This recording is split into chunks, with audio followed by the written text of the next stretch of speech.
Hello students, this is chemistry classes.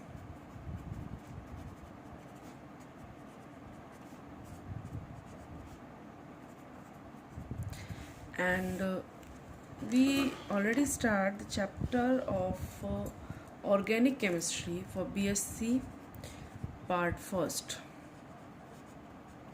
BSc part first का organic chemistry का first unit mechanism of organic reactions हमने start कर दिया था और उसी चैप्टर में आज हम पढ़ेंगे the type of organic reactions. आज का जो हमारा टॉपिक है that is the types of. हमने लास्ट क्लासेस में ऑर्गेनिक रिएक्शंस के बारे में भी क्या उनकी प्रोसेस होने की मैकेनिज़्म क्या होती है और इलेक्ट्रॉन्स का मूवमेंट किस किस तरह से हो सकता है, बॉन्ड क्लीवेज कैसे पॉसिबल है, रिएजेंट कितने टाइप के होते हैं, उनके बारे में स्टडी किया है। और इस सेक्शन में हम ऑर्गेनिक रिएक्शंस के टाइप्स के बारे में पढ़ेंगे, मतलब कितने टाइप्स से रिएक्शंस हो सकती है, रिएक्शंस के किस तरह से पॉसिबल है। तो रिएक्शन टाइप के अकॉर्डिंग रिएक्शंस जो है मेजरली 4 कैटेगरीज में डिवाइड की गई हैं। 4 प्रकार की रिएक्शंस बताई गई हैं ऑर्गेनिक के बेसिस पे। The first is the substitution reaction. Name से ही पता चल रहा है, यहाँ पे एक जो ऑलरेडी अटैच्ड एटम और ग्रुप ऑफ एटम होगा वो किसी दूसरे ग्रुप ऑफ एटम से रिप्लेस होगा, सब्स्टिट्यूट होगा, मतलब एक को हटाकर उसकी जगह दूसरा आएगा।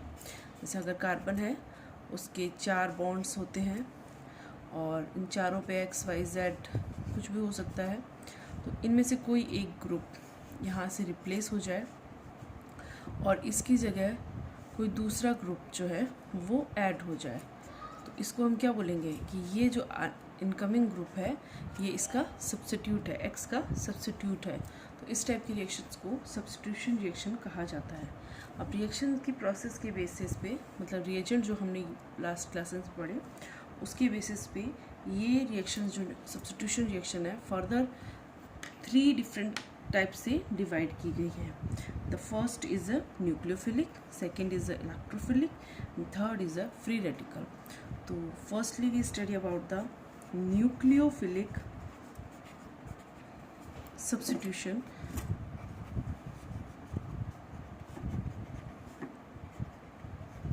रिएक्शंस। न्यूक्लियोफिलिक, तो यहाँ इनकमिंग ग्रुप कैसा होगा, न्यूक्लियोफिलिक। न्यूक्लियोफिलिक हम लास्ट क्लास में पढ़ चुके हैं, कौन होता है जिसके ऊपर ऑलरेडी नेगेटिव चार्ज हो और जो पॉजिटिव की तरफ अट्रैक्ट हो, जिसके ऊपर या तो नेगेटिव चार्ज हो या फिर उसके ऊपर लॉन पेयर ऑफ इलेक्ट्रॉन हो। ठीक है, लॉन पेयर ऑफ इलेक्ट्रॉन हो सकता है या नेगेटिव चार्ज वो पार्टिकल हो सकता है। तो उस कंडीशन में ये एक इलेक्ट्रॉन रिच स्पीसीज होगी और एक इलेक्ट्रो पॉजिटिव यानी पॉजिटिव चार्ज वाली स्पीसीज की तरफ अट्रैक्ट होगी। तो पहले हमारे जो कार्बन का एटम है जो हमने कंपाउंड लिया है वो उस कंपाउंड में ऑलरेडी हमारे पास फॉर एग्जांपल की बॉन्डिंग प्रेजेंट है। जैसे अगर हम ले लें अल्कोहल का एग्जांपल, तो एल्डिहाइड है, यहाँ एक एक्स ग्रुप होगा, यहाँ कुछ भी हो सकता है, एच हो सकता है, आर हो सकता है, आर यहाँ पे कोई भी अल्काइल ग्रुप प्रेजेंट हो सकता है। तो इस एच को अगर हम रिप्लेस कर दें ओ एच नेगेटिव से, नेगेटिव है, ठीक है, तो हमें जो कंपाउंड मिलेगा वो क्या होगा, एल्कोहल होगा। कंपाउंड क्या बनेगा, एल्कोहल होगा। अभी नेगेटिव को आपने एक नेगेटिव से रिप्लेस किया है तो इसको बोलेंगे न्यूक्लियोफिलिक सब्स्टिट्यूशन। अब ये प्रोसेस 2 तरह से पॉसिबल है। कैसे, फर्स्टली ये फर्स्ट स्टेप अगर ये हो कि सबसे पहले मतलब रिएक्शन की स्टेप हम इस तरह देखें कि ये जो एक्स ग्रुप है ये यहाँ से रिप्लेस हो जाए, मतलब यहाँ से हट जाए और एक पॉजिटिव चार्ज हो जाए। ये कैसे पॉसिबल है, ये जो बॉन्ड है, ये आपका जो बॉन्ड है ये बॉन्ड क्लीवेज हेट्रो के फॉर्म में हो। मतलब बॉन्ड क्लीवेज जो हमने पढ़े थे उसमें हमने 2 तरह के पढ़े थे, होमोलाइटिक और हेट्रोलाइटिक। हेट्रोलाइटिक में दोनों बॉन्डिंग इलेक्ट्रॉन किसी एक एटम की तरफ शिफ्ट हो जाए। तो ये हमारे बॉन्डिंग इलेक्ट्रॉन है, ये दोनों एक्स के पास आ जाए तो क्या होगा, इसके यहाँ एक्स के पास नेगेटिव चार्ज और सी पर पॉजिटिव चार्ज बनेगा। बनने वाला कार्बन कंपाउंड, अभी पूरा कंपाउंड है, इस पर 3 बॉन्डिंग प्रेजेंट है, चौथा बॉन्ड इसमें एब्सेंट है, उस पर एक पॉजिटिव चार्ज जो है इसमें प्रेजेंट है। तो ये जो कंपाउंड बनेगा इसमें कार्बन पर पॉजिटिव चार्ज, इसको बोलेंगे कार्बोकैटायन। ठीक है, तो यहाँ क्या बनेगा, कार्बोकैटायन बनेगा। एक स्टेप तो ये पॉसिबल है। सेकंड स्टेप क्या हो सकती है, सेकंड स्टेप ये हो सकती है कि R जो है, मतलब कार्बन जो कंपाउंड है उस पर X लगा हुआ है, इसके साथ ही OH ग्रुप जो अटैकिंग ग्रुप है, जो न्यूक्लियोफाइल है, वो इसके ऊपर अटैक करे। और एक स्टेप ऐसे आए जिसमें इस कार्बन से X भी जुड़ा हो और OH भी जुड़ा हो, मतलब ये इस पर अटैक करे X की प्रेजेंस में ही, X की प्रेजेंस में ही, तो ये इसकी तरफ जुड़ेगा और यहाँ जो बॉन्डिंग इलेक्ट्रॉन होंगे वो अपने X की तरफ शिफ्ट होंगे, और ये जो इलेक्ट्रॉन, क्योंकि नेगेटिव चार्ज है तो इसके पास भी लोन पेयर ऑफ इलेक्ट्रॉन होगा, वो यहाँ पे ट्रांसफ़र होगा। तो ये साइमल्टेनियसली होगा, मतलब एक तरफ X के साथ बॉन्ड ब्रेक हो रहा है और दूसरी तरफ OH से बॉन्ड जुड़ रहा है, और एट द लास्ट जो प्रोडक्ट हमें मिलेगा वो सेम जो एल्कोहल है वही बनेगा। तो ROH प्लस X माइनस, तो प्रोडक्ट वही बनेगा, यहाँ भी यही प्रोडक्ट होगा। भाई एक बार ये यहाँ से रिमूवल हो गया और सेकेंड स्टेप में इस पर OH जो है वो जुड़ जाएगा।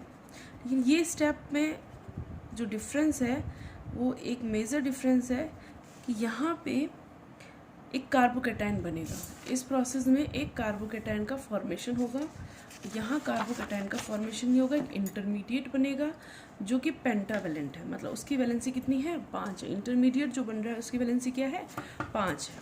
अब इन दोनों स्टेप्स को ध्यान से देखते हैं।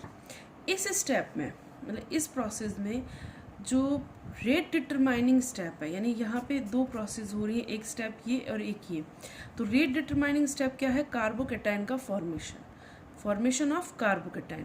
तो ये प्रोसेस कहलाएगी यूनिमॉलिक्यूलर न्यूक्लियोफिलिक सब्स्टिट्यूशन, क्योंकि इसमें ये एक मॉलिक्यूल ही है जो कि रेट डिटरमाइनिंग स्टेप में। अच्छा, अब ये एक टर्म आ गया कि रेट डिटरमाइनिंग स्टेप क्या होती है।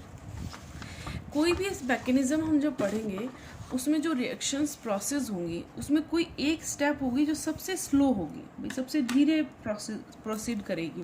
जो सबसे धीरे प्रोसीड करेगी या सबसे स्लो मोशन में मूव कर रही है वही उस रिएक्शन की रेट डिटरमाइनिंग होगी, मतलब सारी रेट उसी पे डिपेंड करेगी। जो फास्ट है वो तो फटाफट हो जाएंगी, उन पे रेट डिपेंड नहीं करेगी। जो रिएक्शन स्लो होगी उस पर रेट डिपेंड करेगी। तो अब न्यूक्लियोफिलिक सब्स्टिट्यूशन रिएक्शंस जो हैं उसको हमने 2 टाइप से फर्दर डिवाइड किया। सब्स्टिट्यूशन उसको फिर हमने डिवाइड किया 3 पार्ट में, न्यूक्लियोफिलिक, इलेक्ट्रोफिलिक और फ्री रेडिकल। तो न्यूक्लियोफिलिक सब्स्टिट्यूशन आ गया। न्यूक्लियोफिलिक सब्स्टिट्यूशन को फिर 2 कैटेगरी में डिवाइड किया गया है। One is the unimolecular nucleophilic substitution, तो सब्स्टिट्यूशन रिएक्शन है, ठीक है, और उसमें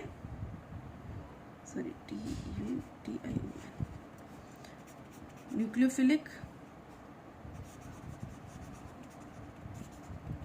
उसमें फिर 2 कैटेगरी हो गई। फर्स्ट यूनिमॉलिक्यूलर,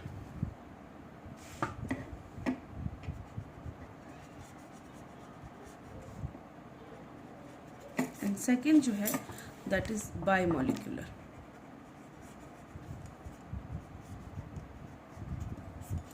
सब्स्टिट्यूशन के 2 टाइप हो गए, यूनिमॉलिक्यूलर, बाइमॉलिक्यूलर।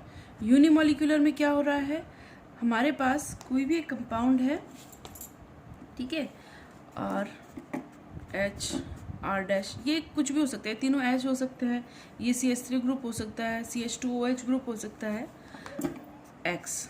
तो इसकी ये जो स्टेप है ये कौन सी स्टेप होगी, स्लो स्टेप। क्या होगी, स्लो स्टेप। और इस स्टेप में जो कंपाउंड बनेगा वो बनेगा कार्बोकैटायन। क्या बनेगा, कार्बोकैटायन।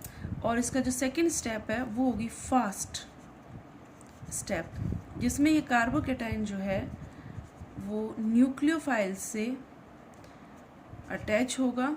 न्यूक्लियोफाइल हम यहाँ OH ले सकते हैं, तो न्यूक्लियोफाइल से अटैच होगा और फाइनल प्रोडक्ट का फॉर्मेशन करेगा। ठीक है, ये तो हो गई फर्स्ट टाइप की यूनिमॉलिक्यूलर सब्स्टिट्यूशन रिएक्शन। सेकेंड जो टाइप है दैट इज अ बायोमॉलिक्यूलर। इसकी जो स्लो स्टेप है that is called as a rate determining step. वो क्या है कि फर्स्ट स्टेप में ही यहाँ पे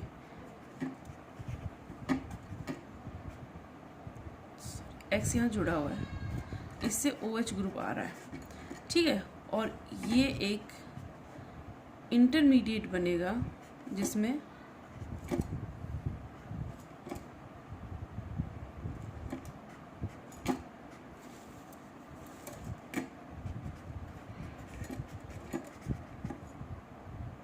एक तरफ ये जुड़ रहा है और एक तरफ ये निकल रहा है। इसको एक पूरे पेज में बनाते हैं आराम से डिटेल से, क्योंकि ये पेंटावेलेंट का जो स्ट्रक्चर है ये आपसे पूछा जाएगा। तो यहाँ पे OH ग्रुप अटैकिंग है और ये आपका कंपाउंड है, ये इसके ऊपर अटैक कर रहा है। ठीक है, यहाँ पे 2 इलेक्ट्रॉन्स हैं, वो इलेक्ट्रॉन इस X पर, X या Cl हो सकता है, Br हो सकता है, या अदर कोई कंपाउंड जो इलेक्ट्रोनेगेटिविटी में कार्बन से ज़्यादा हो, वो हो सकता है। ठीक है, तो इससे एक स्टेप इंटरमीडिएट का फॉर्मेशन होगा जिसमें ये OH जुड़ रहा है और ये X अलग हो रहा है। ये प्रोसेस इसमें होगी। तो यहाँ बायोमॉलिक्यूलर हो गई, ये इसका इंटरमीडिएट फॉर्मेशन होगा। अब इस रिएक्शन में ये रेट डिटरमाइनिंग स्टेप है।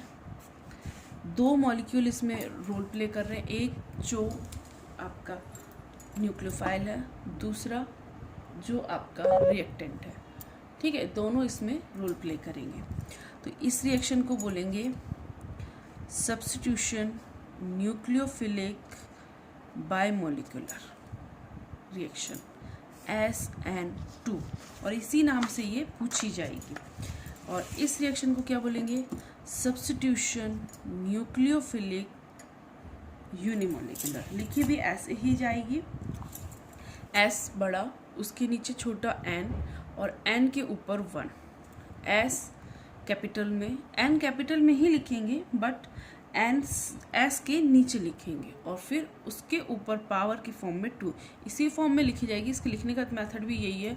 और एग्ज़ाम में सब्स्टिट्यूशन न्यूक्लियोफिलिक यूनिमॉलिक्यूलर रिएक्शन के बारे में या सब्स्टिट्यूशन न्यूक्लियोफिलिक बायोमॉलिक्यूलर रिएक्शन के बारे में जो क्वेश्चन आएगा वो डायरेक्ट यही आएगा, explain the SN1 SN2 reactions, mechanisms, what is the difference and which element या which compound has more tendency to react as SN1 और SN2। तो ये हम फर्दर पढ़ते हैं। पहली चीज़, इस रिएक्शन में जो प्रोडक्ट हमें मिलेगा वो इन्वर्स मिलेगा। देखो इसका जो प्रोडक्ट बनेगा वो किस तरह से बनेगा, ये बनेगा आपका प्रोडक्ट। अगर ये एक किरैल कार्बन है, किरैल कार्बन आपने 12th क्लास में पढ़े हैं, किरैलिटी और किरैल कार्बन, वो कार्बन जिनके ऊपर चारों जो वैलेंसीज है वो डिफरेंट एटम और ग्रुप ऑफ एटम से फुलफिल हो रही हो, उनको हम किरैल कार्बन कहते हैं। ठीक है, ये आप पढ़ चुके हो और इसको आइसोमेट्रिक कंपाउंड और सिमेट्रिक और इस सब में आप डिटेल से स्टडी कर चुके हो। ठीक है, तो यहाँ अगर ये कंपाउंड किरैल कार्बन है तो ये इसका जो प्रोडक्ट बनेगा वो इन्वर्स बनेगा, प्रोडक्ट जो बनेगा इन्वर्स बनेगा। अब ये देखो ना, यहाँ X इधर है और यहाँ OH इधर है, यहाँ क्योंकि ये इसके बैक साइड से अटैक करेगा, जहाँ X है उसकी बैक साइड से। तो जस्ट लाइक द अम्ब्रेला बिल्कुल रिवर्स हो गया। जैसे अगर ये अम्ब्रेला का हेड है तो अब अम्ब्रेला का हेड ये हो गया, उल्टा हो गया, क्योंकि ये रिवर्स हो जाता है। तो इस रिएक्शन को इन्वर्स भी बोलते हैं, रिवर्स रिएक्शन बोलते हैं, इन्वर्जन इन किरैलिटी भी बोला जाता है। तो ये डिफरेंस है। SN1 में ऐसा नहीं होता। SN1 में ऐसा क्या होता है कि एक बार कार्बोकेटाइन बनेगा, इसका जो इंटरमीडिएट है वो क्या है, एक कार्बोकेटाइन है।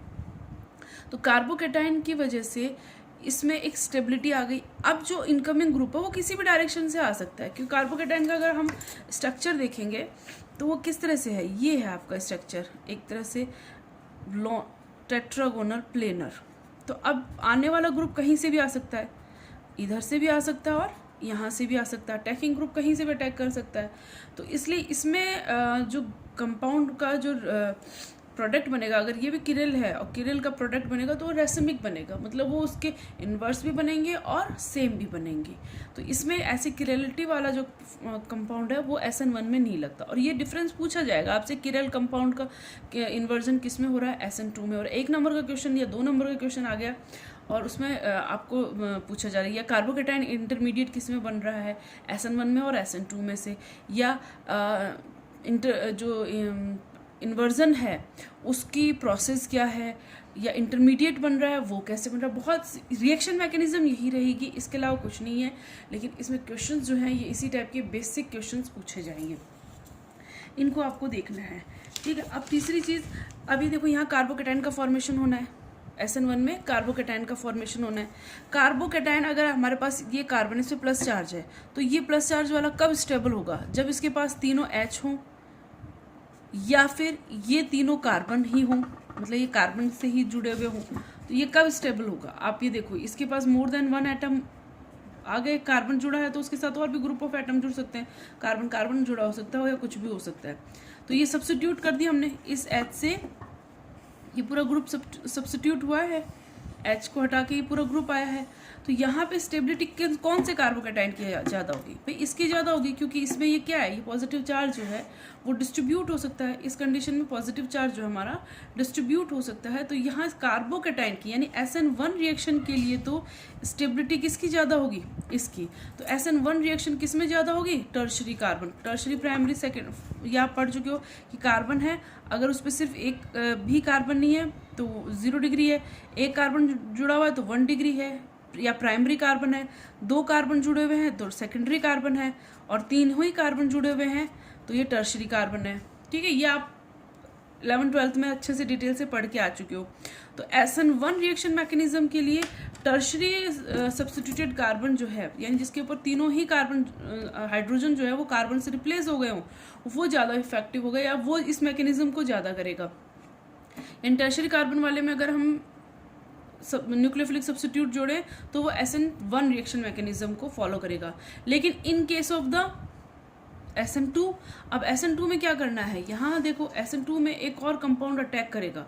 अब अगर इस कार्बन को हम इस तरह से चारों तरफ से घेर लें, इसमें क्या कर रखा है, कार्बन को चारों तरफ से घेर लिया, बड़े बड़े बल्कि ग्रुप आ गए, तो इन बल्कि ग्रुप के कारण जो इनकमिंग ग्रुप है वो तो आ ही नहीं पाएगा। मतलब न्यूक्लियोफाइल को जो अटैक करना है तो उसको क्या स्पेस ही नहीं मिलेगा, कहाँ से आएगा, चारों तरफ तो बल्कि ग्रुप से घिरा हुआ है।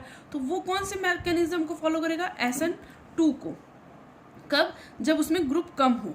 SN1 अगर बल्कि ग्रुप है तो कार्बोकेटाइन की स्टेबिलिटी के कारण SN1 होगी, लेकिन अगर कम सब्स्टिट्यूटेड है यानी मीथेन है या मिथाइल ग्रुप है सिंपल, या कम सब्स्टिट्यूट है तो वो किसको करेगा, SN2 को। SN2 जब सब्स्टिट्यूशन कम हो, SN1 जब सब्स्टिट्यूशन ज़्यादा हो। तो आपको इस तरह से याद रखना है, SN2 ज़्यादा मॉलिक्यूल है, नंबर ऑफ 2 ज़्यादा आ गया तो कार्बन में कम होनी चाहिए, मतलब कार्बन में कम कंपाउंड हो।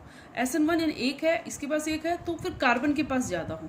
कार्बोकेटाइन बनाना ही ये इसका मेन है, तो कार्बोकेटाइन स्टेबिलिटी इसकी इम्पॉर्टेंट है। तो ये आपकी SN1 और SN2 रिएक्शन है। इनके ऊपर आपको एक अपना मतलब एक पेज पे थोड़ा सा आप अपने हाथ से बना के और इनकी इंटरमीडिएट्स को अच्छे से देख लें, क्योंकि इंटरमीडिएट ही इनके पूछे जाएंगे। एक में कार्बोकेटाइन बन रहा है और दूसरे में पेंटागोनल या पेंटावेलेंट इंटरमीडिएट बन रहा है, वो इसकी इम्पॉर्टेंट फैक्टर्स हैं। अच्छा, नेक्स्ट जो रिएक्शंस हैं वो आपकी क्या है, इलेक्ट्रोफिलिक सब्स्टिट्यूशन। ये तो होगी nucleophilic substitution. Next electrophilic substitution reaction. Electrophilic में क्या होगा, जो अटैकिंग ग्रुप है या क्यों कहेंगे इनकमिंग है, जो कि रिप्लेस करेगा, सब्स्टिट्यूट करेगा, वो कैसा होगा, इलेक्ट्रोफिलिक। इलेक्ट्रोफिलिक का मतलब आपने पढ़ा ही है लास्ट में, कैसा होता है, जिसके पास ऑलरेडी क्या ज़्यादा हो, पॉजिटिव चार्ज ज़्यादा हो या फिर इलेक्ट्रॉन्स की डेफिशिएंसी हो, तो उसको क्या बोलेंगे, इलेक्ट्रोफिलिक सब्स्टिट्यूशन, इलेक्ट्रोफिलिक रिएजेंट। अच्छा, तो कार्बन आप ये कब कहाँ अटैक करेगा भाई? जिसके पास इलेक्ट्रॉन कम है वो किसके पास अटैक करेगा? जिसके पास ऑलरेडी इलेक्ट्रॉन ज़्यादा है। तो ये मेन जो है ये किन एरोमेटिक कंपाउंड की रिएक्शन है, मेनली किस में पाई जाएगी? एरोमेटिक में। क्यों होगी भाई एरोमेटिक में? ऐसा क्या स्पेशल है? पहले इस चीज़ को समझ ले। एरोमेटिक का फर्स्ट जो इम्पॉर्टेंट मेंबर है दैट इज़ अ बेंजीन। इसके पास क्या है? 3 डबल बॉन्ड है, यानी इलेक्ट्रॉन रिच स्पीसीज है, इलेक्ट्रॉन क्लाउड यहाँ प्रेजेंट है। तो इलेक्ट्रोफाइल को अटैक करने के लिए प्रोसेस इजीली अवेलेबल है। एलिफैटिक्स में या जो सिंगल बॉन्डेड है वहाँ इलेक्ट्रोफाइल अटैक कम करेगा, क्योंकि उसके पास क्या है? इलेक्ट्रॉन कम है और वो इलेक्ट्रॉन रिच स्पीसीज की तरफ अटैक करेगा। तो पहली चीज़ ये रिएक्शन किसके ऊपर होगी? जनरली एरोमेटिक होगी इन जनरल। ऐसा नहीं है कि इलेक्ट्रोफिलिक एरोमेटिक में होगी, एलिफैटिक में नहीं होगी। एलिफैटिक में भी अगर डबल और ट्रिपल बॉन्ड है तो रिएक्शन पॉसिबल है। और इसमें इनकमिंग ग्रुप जो है, ये जैसे हम इसका एग्जांपल ले तो यहाँ क्या है? NO2 जो है वो अटैक करता है, तो नेगेटिव चार्ज है प्लस OH माइनस, तो ये ग्रुप बनता है, ये अटैकिंग ग्रुप है। इस रिएक्शन में ये अटैकिंग ग्रुप है, तो इसका रिप्लेसमेंट होता है और यहाँ पे OH बनता है। ठीक है, कोई सॉरी NO2 ग्रुप अटैच होता है, इसके ऊपर प्लस चार्ज है तो इलेक्ट्रोफिलिक ये होगा। ठीक है, तो यहाँ ये रिएक्शन की मैकेनिज्म क्या होगी? इस रिएक्शन की मैकेनिज्म में भी स्टेप वही होंगे, slow step and fast step.